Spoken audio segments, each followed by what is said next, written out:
तो चलिए आज जानते हैं प्राइस इलास्टिसिटी ऑफ डिमांड के बारे में। So what is price elasticity of demand? Price elasticity of demand basically measure करता है कि थोड़ा भी प्राइस चेंजेस के वजह से डिमांड में कितना चेंजेस आया है। ओके, तो प्राइस इलास्टिसिटी ऑफ डिमांड का फॉर्मूला क्या है? Percentage change in quantity demand by percentage change in price. अब देखिए, ये जो प्राइस इलास्टिसिटी ऑफ डिमांड है ना, ये बहुत सारे फैक्टर्स से इफेक्ट होता है। जैसे कि पहला, नेचर ऑफ द कमोडिटी, मतलब कि उस गुड का नेचर क्या है, क्या वो नेसेसिटी गुड है या फिर लग्जरी गुड। अगर वो गुड नेसेसिटी गुड है तो फिर उसका प्राइस चेंजेस के वजह से डिमांड में कुछ ज़्यादा इफेक्ट नहीं पड़ने वाला। बट अगर वो लग्जरी गुड है तो उसमें अगर थोड़ा सा भी प्राइस चेंजेस हो तो डिमांड में बहुत उतार चढ़ाव आ जाता है। फिर नेक्स्ट, जैसे कि हैबिट्स ऑफ द कंज्यूमर। अब जैसे कि आप लोगों को पता है कि कुछ चीज़ें हम लोगों का हैबिट्स होता है जो कि हम चेंज नहीं कर सकते, चाहे वो दाम कितना भी बढ़ जाए। जैसे कि अल्कोहल, सिगरेट, ये सब चीज़ें जो लोग कंज्यूम करते हैं उनका वो हैबिट है, चाहे दाम कितना भी बढ़ जाए, जीएसटी कितना भी लग जाए, वो लोग कंज्यूम करेंगे ही। ठीक है, तो हैबिट्स ऑफ द कंज्यूमर का जो गुड्स है, वो सब गुड्स में भी अगर प्राइस में थोड़ा भी चेंजेस आए तो डिमांड में इफेक्ट नहीं पड़ता। नेक्स्ट, जैसे कि availability of substitutes. Availability of substitutes मतलब कोई भी गुड्स जिसका बहुत सारा सब्सटीट्यूट्स अवेलेबल होता है, उसमें भी प्राइस चेंजेस की वजह से डिमांड में ज़्यादा चेंजेस नहीं आता है। ठीक है, तो चलिए अब जानते हैं what are the types of price elasticity. तो types of price elasticity 3 types हैं, elastic, inelastic and unit elastic. तो पहला, इलास्टिक डिमांड। अब देखिए, इलास्टिक का मतलब क्या है? Elastic means what? Elastic means the things that very, that changes.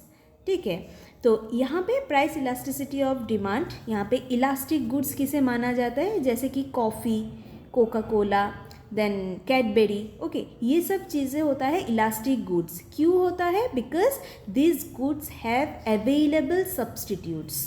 Okay, अभी सपोज कि अगर सोचिए, अगर कॉफ़ी का दाम बढ़ जाता है तो हम क्या प्रेफर करेंगे? टी प्रेफर करेंगे। ठीक है, फिर अगर कोका कोला का दाम बढ़ जाता है तो हम लोग किसी दूसरे सॉफ्ट ड्रिंक्स में शिफ्ट हो जाएंगे, जैसे कि स्प्राइट, थम्स अप, ऐसे। फिर अगर डेयरी मिल्क, अगर सोचिए कि डेयरी मिल्क का दाम बढ़ गया है तो हम लोग दूसरे चॉकलेट्स में शिफ्ट कर सकते हैं, स्टार, 5 स्टार या फिर मंच, KitKat, whatever. Okay, so this goods have elastic demand. ठीक है, अब next is in elastic demand. In elastic किसे कहते हैं? इन इलास्टिक मतलब जो चीज़ वेरी नहीं करता। ठीक है, तो जैसे कि ये इन सब में आता है necessity goods. Okay, firstly flour, मैदा, फिर नमक, फिर पानी, ये सब गुड्स हो जाता है इन इलास्टिक। क्यों इन इलास्टिक? जैसे कि मैं अगर आप लोगों को बताऊँ कि अगर नमक का दाम बढ़े, ठीक है, तो क्या इसमें डिमांड में कुछ ज़्यादा इफेक्ट पड़ेगा? नहीं पड़ेगा। क्यों? क्योंकि ये नेसेसिटी है, हमें नमक चाहिए। क्या आप कोई भी सब्जी बना सकते हैं नमक के बिना?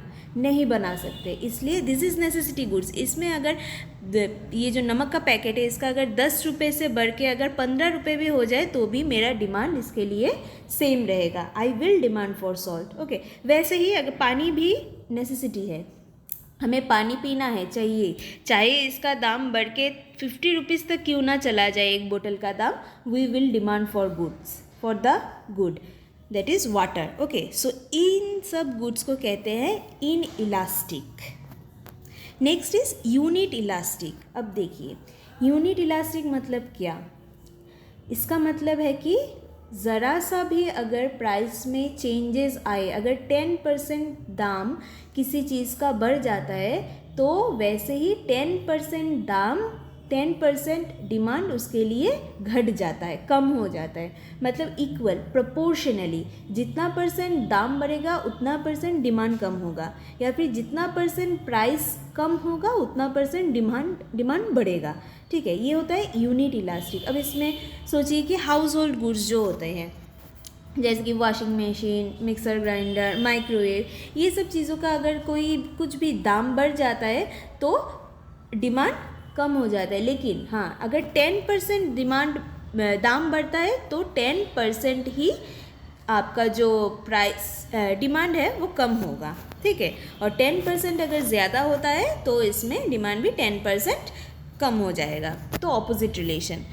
तो नेक्स्ट अगर हम एग्जांपल ले लें कि एप्पल, ओके, एप्पल आईफोन का, अभी अगर एप्पल आईफोन का दाम कम हो जाए, suppose it comes to 38,000 from 50,000, तो क्या होगा, इसमें डिमांड बढ़ जाएगा। The demand will rise for Apple phone if the price of the phone decreases. अगर 10% प्राइस कम हुआ एप्पल आईफोन का तो 10% डिमांड क्या होगा, बढ़ेगा। Okay, so it is equally proportional.